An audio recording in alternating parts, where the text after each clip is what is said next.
Que a graça e a paz de nosso Senhor e Salvador Jesus Cristo esteja com cada internauta e também com os nossos ouvintes que nos ouvem através da rádio conectadoscomdeus.org. Esta pergunta, ela tem ecoado através dos séculos. Ele vem em minha geração? Você já fez essa pergunta alguma vez na sua vida? Tenho certeza que sim. As gerações anteriores a nós também fizeram este questionamento. E todos procuraram encontrar uma resposta a esta intrigante pergunta que tem ecoado através de todos os tempos. Todos os nossos antepassados, eles acreditavam na bendita esperança. Eles acreditavam que a volta de Jesus não era simplesmente uma teoria. A volta de Jesus era uma experiência, era algo real, não era apenas uma ficção, não era uma fábula. E eles acreditavam piamente, queriam ver Jesus voltar em seus dias. Nós vamos voltar um pouco aos anais da história. Os patriarcas do Velho Testamento, todos eles, Abraão, Isaque, Jacó e muitos outros. O profeta Isaías, que profetizou muito sobre a nova terra, falou muito sobre a vinda de Cristo. Ele também enfatizou claramente, e eles acreditavam que iriam ver Jesus voltar face a face. Eles acreditavam que Jesus viria em seus dias. E eles se prepararam para isso. Eles tentaram fortalecer a sua fé, tentaram consagrar suas vidas a Deus, buscaram ao Senhor de todo o coração, mas eles descansaram, crendo na bendita esperança, mas não conseguiram ver, ainda em seus dias, Jesus voltar. O que falar de Cristo e os seus apóstolos? Jesus, quando esteve em seu ministério terrestre, ele enfatizou claramente a sua segunda vinda. Em várias ocasiões, ele disse para os seus discípulos que iria voltar. Como nós encontramos a maravilhosa promessa que Jesus deu aos seus discípulos: não se turbe o vosso coração, vou preparar-vos lugar. E se eu for, voltarei outra vez, para que onde eu estiver, estejais vós também. Eles entenderam piamente que Jesus iria voltar. Mesmo depois de Jesus ter ascendido ao céu, eles acreditavam que iriam vê-lo novamente, não muito tempo distante. Muitos deles acreditavam que não iam passar pela morte, mas eles descansaram, crendo na bendita esperança, e Jesus não veio em sua geração. O que dizer dos pioneiros da fé adventista, como Irã Edson, José Bates, Ellen Harmon, Tiago White, Uriah Smith e muitos outros, daqueles primeiros que iniciaram a fé do advento, que acreditaram na maravilhosa promessa. Eles também acreditavam que Jesus viria em seus dias. Essa era a sua esperança.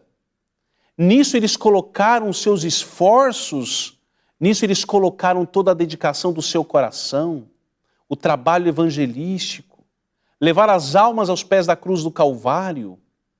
Mas Jesus não veio em seus dias. Porém, eles morreram, acreditando na bendita esperança da segunda vinda de Cristo. Guilherme Miller, o grande estandarte da fé adventista, suas últimas palavras no seu leito foram: ó, quanto anseio estar ali. Vocês perceberam que todas estas gerações que se passaram acreditavam piamente na segunda vinda de Cristo? Acreditavam que Jesus viria em seus dias?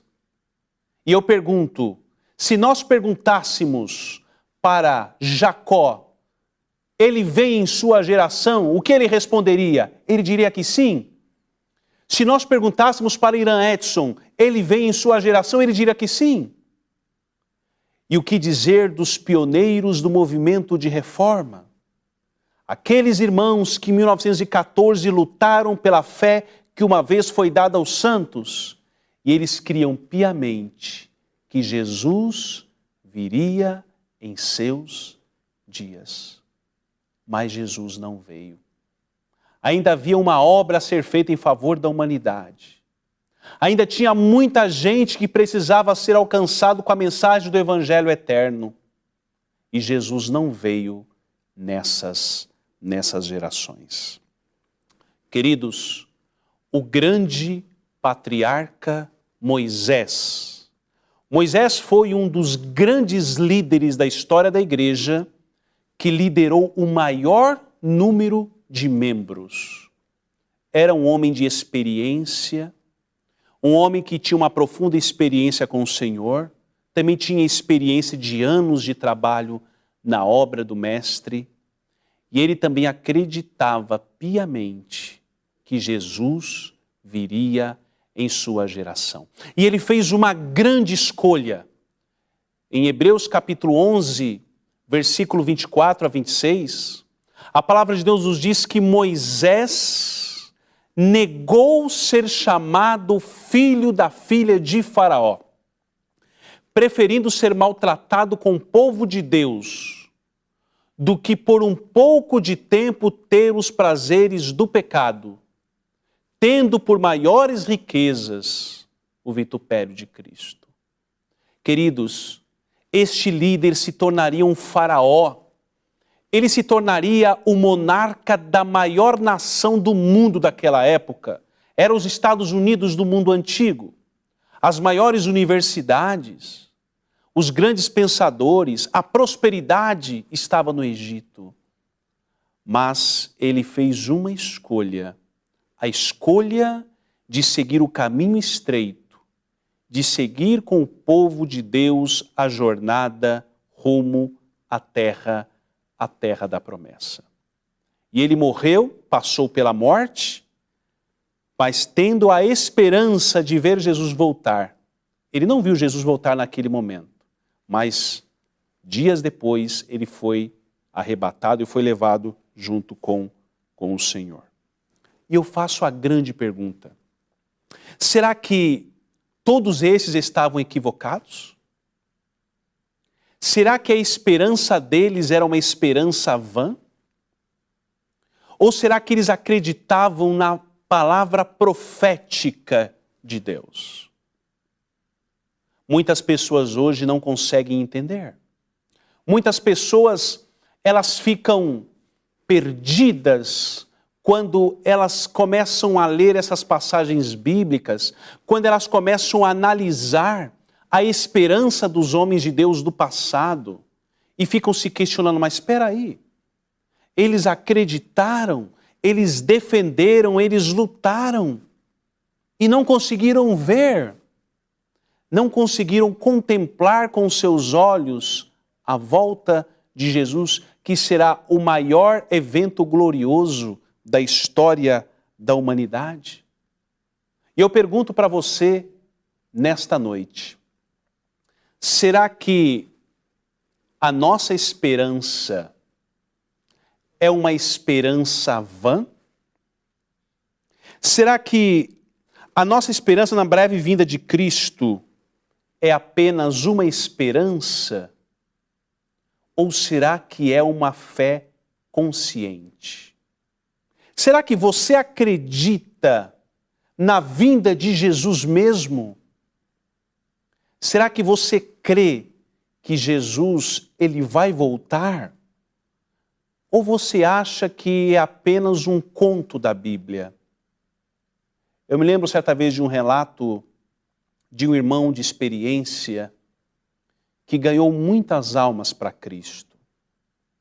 E quando ele já estava bem idoso, já com mais de 80 anos de idade, ele recebeu uma visita de um pastor muito mais jovem do que ele, e aquele pioneiro perguntou: será que Jesus vem mesmo?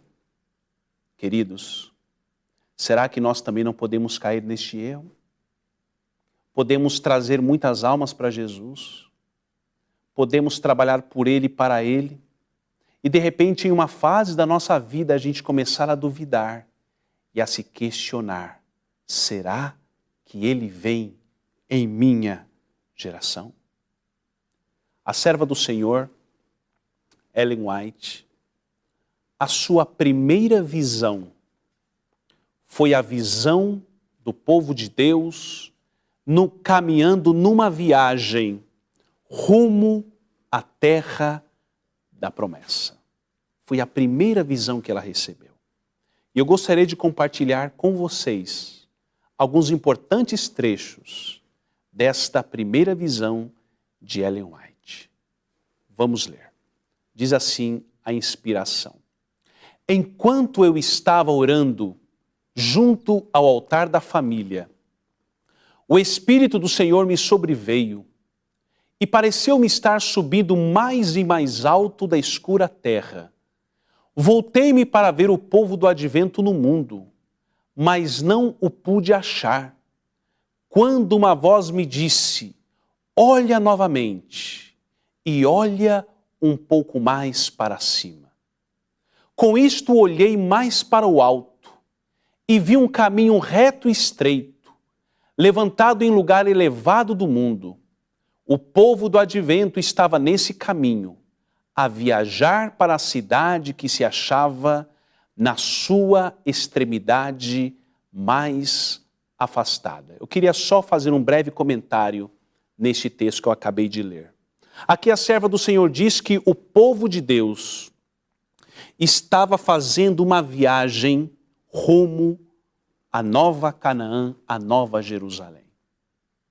E diz que quando ela começou a ter esse sonho, esta visão, ela não estava achando o povo de Deus. E aí o anjo disse, olha um pouco mais para cima. E ela conseguiu ver. E ela viu o povo de Deus que estava andando num caminho estreito. Queridos, o caminho rumo ao céu é um caminho estreito. O caminho rumo ao céu é o caminho da contramão. Enquanto todo o fluxo está numa pista mais confortável, você está indo por uma estrada cheia de buracos, uma estrada cheia de espinhos. E o povo remanescente de Deus foi encontrado seguindo o caminho estreito. Nós não podemos nos adaptar às ideologias deste mundo. Nós não podemos nos conformar com o evangelho liberal que grandes pregadores hoje no mundo pregam. O evangelho que leva à salvação não é um evangelho simplesmente de emoção. Não é simplesmente aquele evangelho que faz as pessoas chorarem, mas é um evangelho racional que leva as almas a uma mudança de vida. E o povo remanescente de Deus que a serva do Senhor viu, estava seguindo nesse caminho, um caminho estreito, um caminho que estava contra a correnteza. As pessoas até pensavam que esse povo era o povo da idade da pedra, mas eles continuavam seguindo este caminho. Vamos continuar a nossa leitura. Tinham uma luz brilhante colocada por trás deles, no começo do caminho, a qual o anjo me disse ser o clamor da meia-noite. Essa luz brilhava em toda a extensão do caminho e proporcionava claridade para seus pés, para que assim não tropeçassem. Se conservavam o olhar fixo em Jesus, que se achava precisamente diante deles. Guiando-os para a cidade estavam seguros, mas logo alguns ficaram cansados e disseram que a cidade estava muito longe e esperavam nela ter entrado antes. Então Jesus os animava levantando o seu glorioso braço direito, e de seu braço saía uma luz que incidia sobre o povo do advento e eles clamavam, aleluia. Outros temerariamente negavam a existência da luz atrás deles e diziam que não fora Deus quem os guiara tão longe. A luz atrás deles desaparecia, deixando-lhes os pés em densas trevas, de modo que tropeçavam e, perdendo de vista o sinal e a Jesus, caíam do caminho para baixo, no mundo tenebroso e ímpio. Meus amados, vocês percebem que a jornada do povo de Deus rumo à terra da promessa. E aqui diz que muitos ficaram desanimados no meio do caminho. Algumas pessoas começaram a tropeçar. Algumas pessoas até chegaram à conclusão de que não foi Deus quem os havia guiado naquele caminho rumo à terra da promessa. Mas o texto diz que Jesus os animava. Jesus estava junto com eles, estendendo a sua mão para que eles não desanimassem. Assim como Jesus fez com Pedro, quando Jesus disse: eu roguei por ti para que a tua fé não desfaleça. Mas muitos, mesmo assim, não quiseram continuar, voltaram.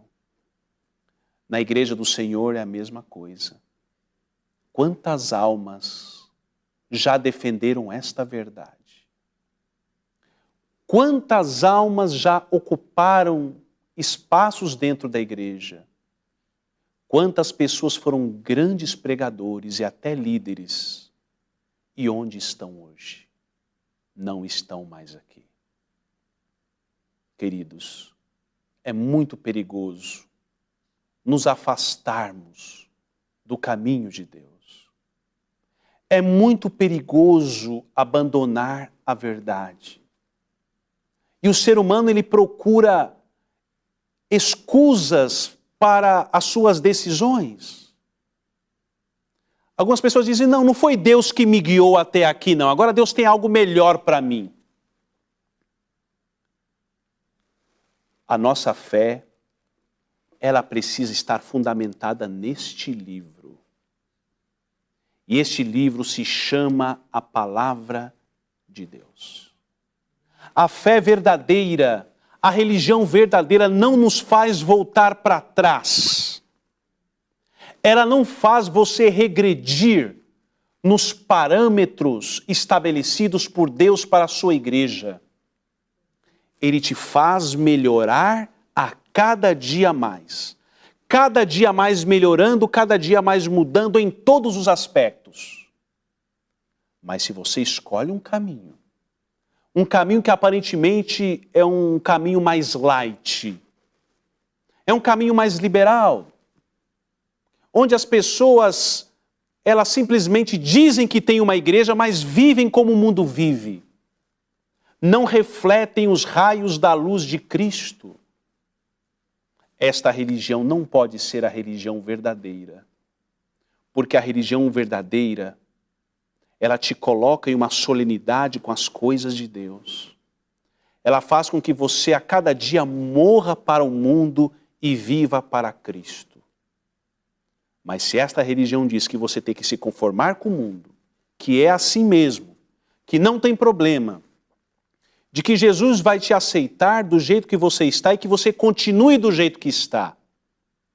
Queridos, me perdoem, mas esta não pode ser a religião verdadeira. Não foi essa religião que Jesus pregou. Não foi essa religião que os apóstolos pregaram. Não foi esta religião que a doutrina pilar adventista defendeu. A religião de Cristo é aquela que coloca a alma em conformidade com a palavra de Deus. E o caminho é estreito, o caminho é difícil de andar, o caminho é cheio de pedras e algumas vezes furamos os nossos pés. Mas é o caminho de Deus que conduz ao céu. Continuemos a nossa leitura. Falando da nova terra, quando os saudamos, perguntei a Jesus quem eram eles. Disse que eram mártires, que por ele haviam sido mortos. Com eles estava uma inumerável multidão de crianças que tinham também uma orla vermelha em suas vestes. O monte Sião estava exatamente diante de nós, e sobre o monte um belo templo, em cujo redor havia 7 outras montanhas, sobre as quais cresciam rosas e lírios, e vi as crianças subirem, ou se o preferiam, fazer o uso de suas pequenas asas e voar ao cimo das montanhas e apanhar flores que nunca murcharão. Queridos, esta era a maravilhosa esperança. O céu é um lugar maravilhoso. É algo que a nossa mente finita não consegue compreender. Nós não conseguimos imaginar. E quando a serva do Senhor teve a visão da nova terra, ela disse que viu flores que nunca murcharão. Lá ela encontrou mártires, pessoas que deram a vida, que morreram por causa da verdade. Quantos cristãos na época do Império Romano foram mortas? Quantos cristãos na época da Inquisição? Quantos servos de Deus do movimento de reforma morreram na Primeira e Segunda Guerra Mundiais por não concordarem em transgredir a lei de Deus? Mas os anos vão se passando e a gente acaba se esquecendo. Acabamos nos esquecendo da nossa história. A nossa igreja foi formada pelo sangue dos mártires. E isso nós não podemos nos esquecer nunca. Temos que ter muito cuidado quando alguém decide começar a duvidar das verdades da palavra de Deus. A Igreja Adventista do Sétimo Dia, movimento de reforma, foi uma igreja que foi formada pela morte de muitas pessoas que criam na pia palavra de Deus. Vamos ler o último pensamento do Primeiros Escritos. E viu uma mesa de pura prata. Tinha muitos quilômetros de comprimento. Contudo, nossos olhares podiam alcançá-la toda. Viu o fruto da árvore da vida. O maná, amêndoas, figos, romãs, uvas e muitas outras espécies de frutas. Pedi a Jesus que me deixasse comer do fruto. Disse ele, agora não. Os que comem do fruto deste lugar não mais voltam à terra, mas dentro em pouco, se fores fiel, não somente comerás do fruto da árvore da vida, mas beberás também da água da fonte. E disse, deves novamente voltar à terra e relatar a outros o que te revelei. Então o anjo me trouxe mansamente a este mundo escuro. Algumas vezes penso que não mais posso permanecer aqui. Todas as coisas da terra parecem demasiado áridas. Sinto-me muito solitária aqui, pois vi uma terra melhor. Tivesse eu asas como a pomba, e voaria e estaria em descanso. Meus amados irmãos, ouvintes, internautas, o céu é um lugar muito melhor. Nós nunca tivemos o privilégio de ver o céu, mas muitos escritores da Bíblia Sagrada tiveram esse privilégio. E a serva do Senhor também teve esse privilégio.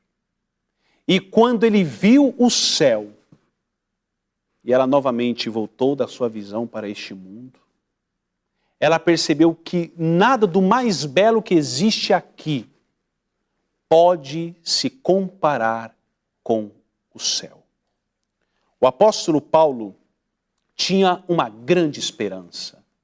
Qual era a esperança de um dos grandes pregadores que levou a mensagem de Deus a terras pagãs?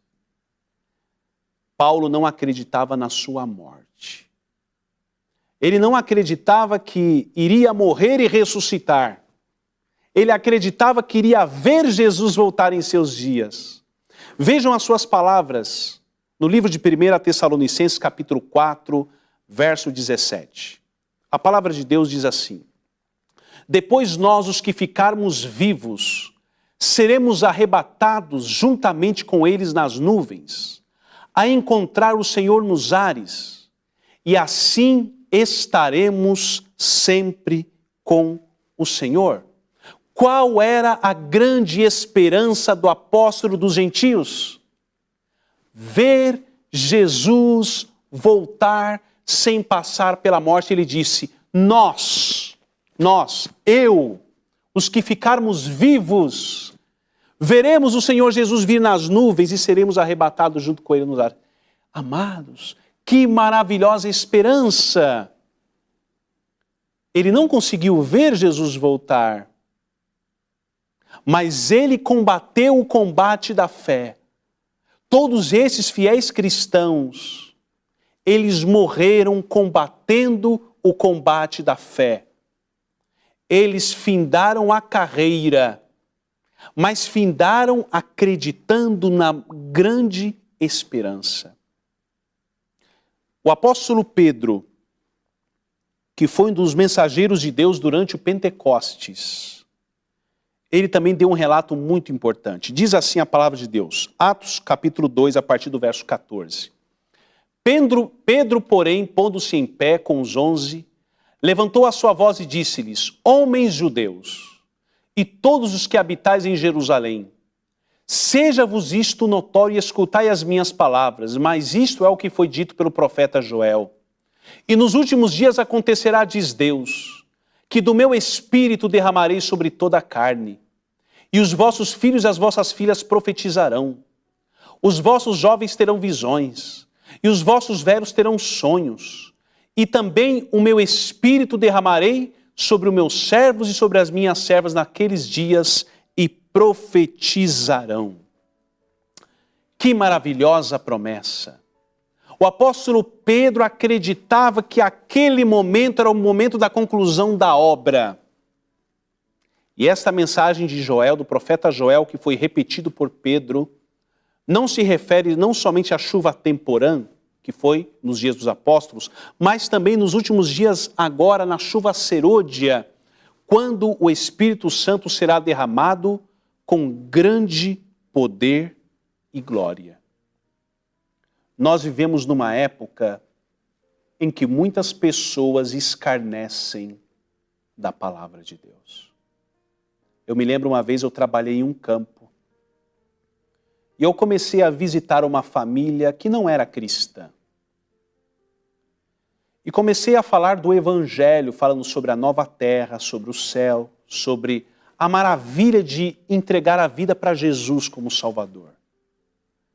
E aí o chefe daquela casa disse assim, ele sabia que a nossa igreja era uma igreja vegetariana, e ele disse assim, se lá no céu tiver pagode churrasco, eu quero ser o primeiro a estar lá, mas se não tiver eu prefiro ir para o inferno.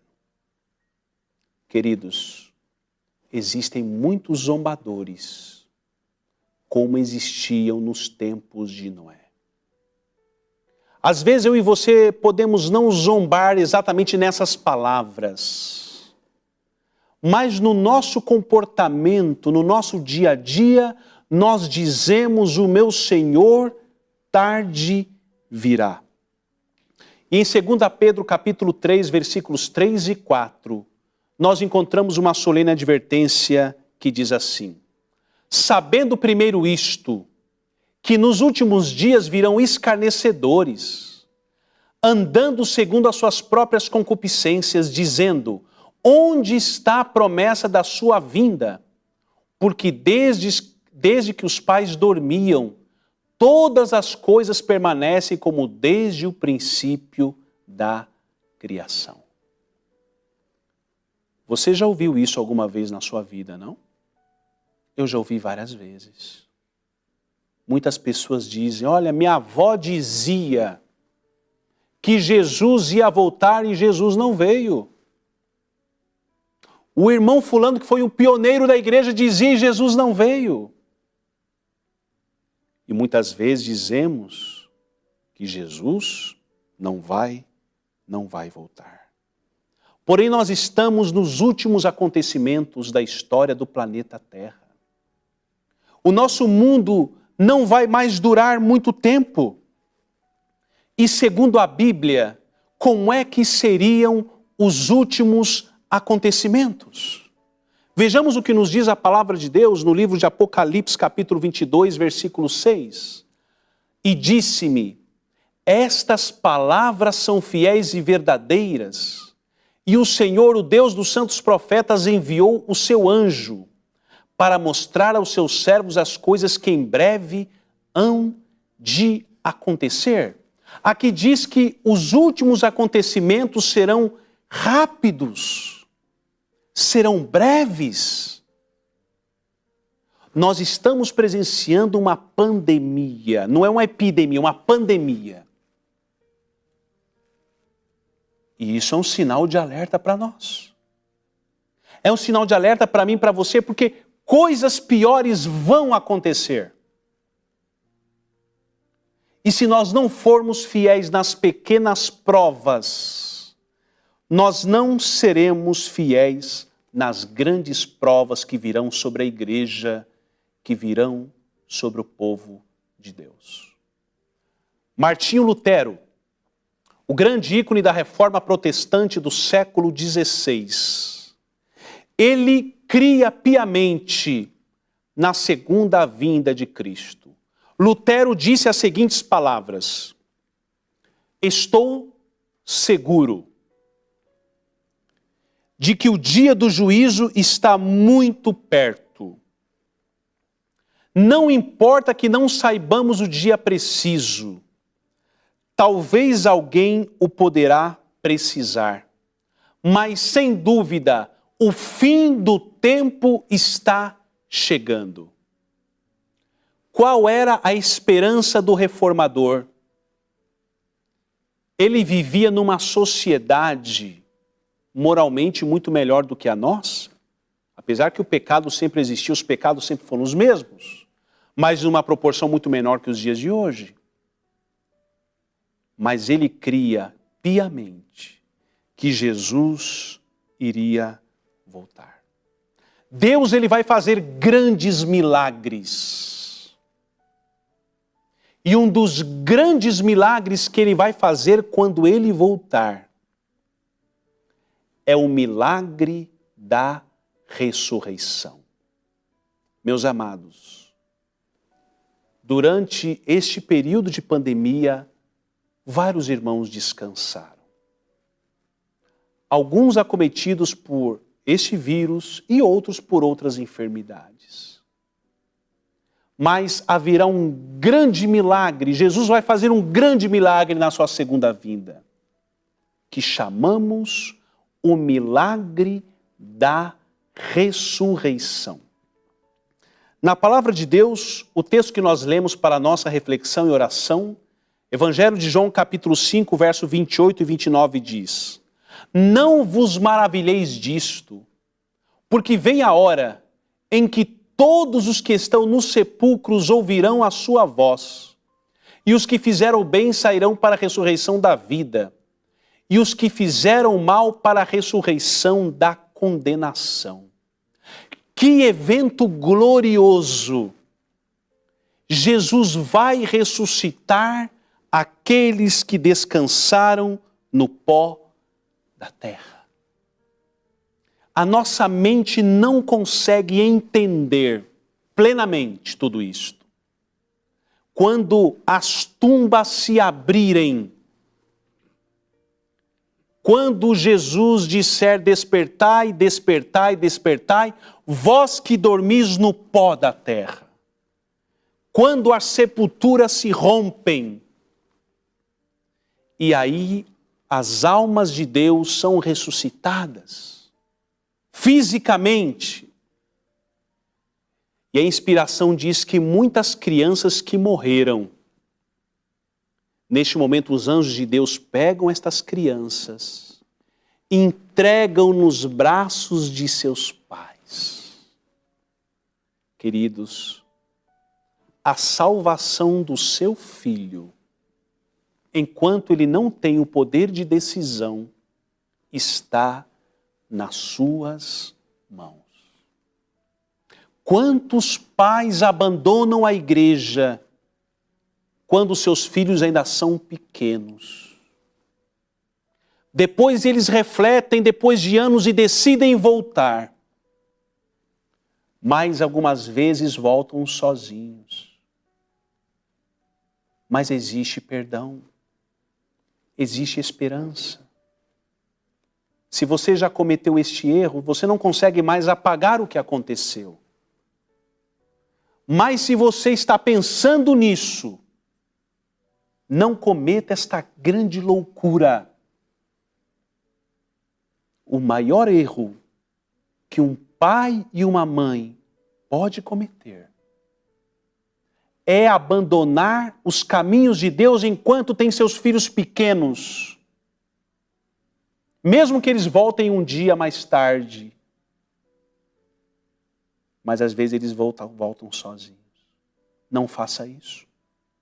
Não vale a pena. Se afastar de Cristo não vale a pena. E colocar inocentes para se perderem é outra injustiça que um pai e uma mãe pode cometer. Não faça isso. Queridos, Jesus vai voltar.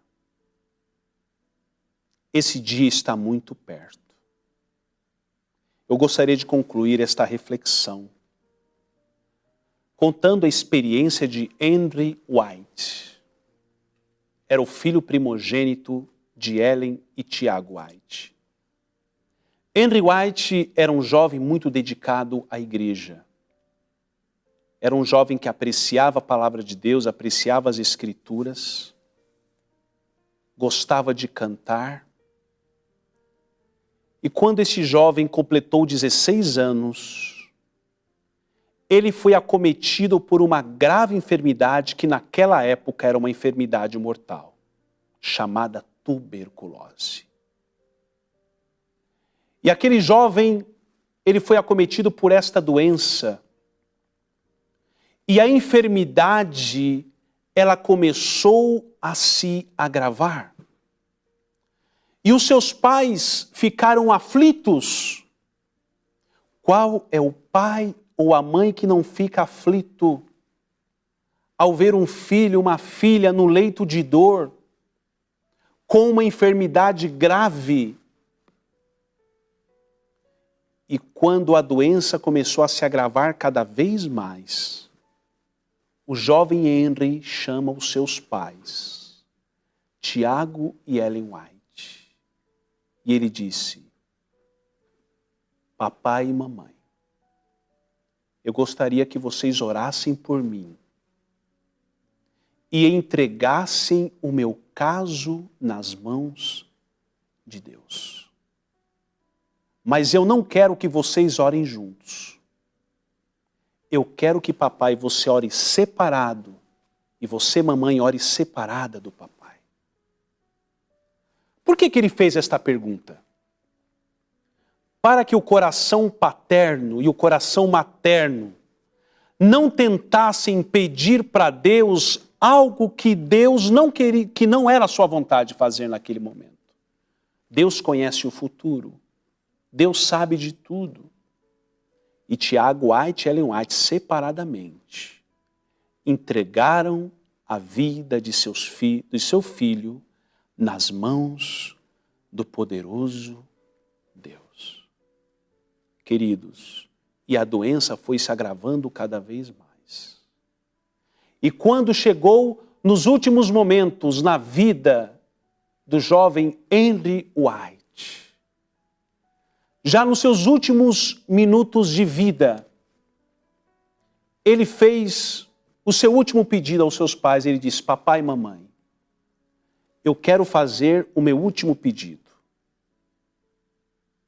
Eu quero que vocês me sepultem ao lado do meu irmão Herbert, para que quando ressuscitarmos, possamos ressuscitar juntos e nos abraçarmos no grande dia da ressurreição.